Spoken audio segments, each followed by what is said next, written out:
In a peaceful suburban neighborhood, a garage door became a battleground, not just for art, but for truth. What started as a mural honoring local culture turned into a full-blown war between a proud homeowner and a corrupt HOA desperate to hide its secrets. This is the true story of how one man's art exposed everything. Jason Miles wasn't your typical suburbanite. A 38-year-old former graffiti artist turned art teacher, he believed in using his paintbrush to tell stories. Stories that made people feel proud, seen, and alive. So when he painted a mural on his garage door honoring his diverse neighborhood's heritage, it was meant to be a gift. The reaction? Not what he expected. 3 days after finishing the mural, a letter from the HOA arrived, bold red letters across the top. Violation notice, offensive imagery and unapproved aesthetic. Jason was stunned. The HOA demanded the mural be removed within 7 days, or he'd face a $200 per day fine.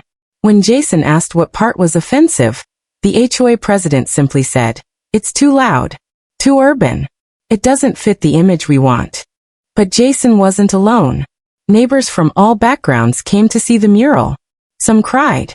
Kids took selfies. A Vietnam vet saluted it. A Latina mother whispered, "It's the first time I've seen something in this neighborhood that looks like us." That only made the HOA angrier.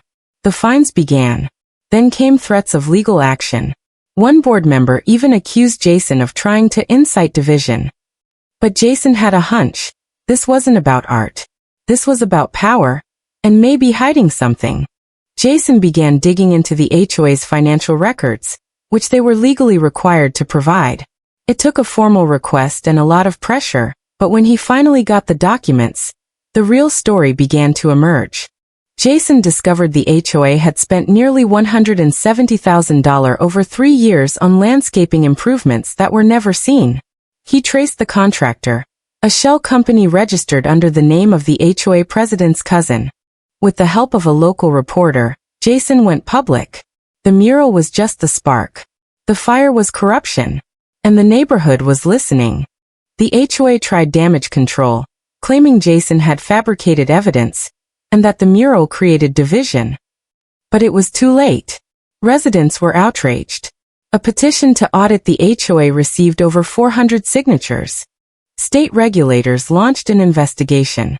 Bank accounts were frozen. The HOA president resigned within weeks, later arrested for embezzlement and fraud. A new board was elected. More diverse. More transparent. And Jason's mural?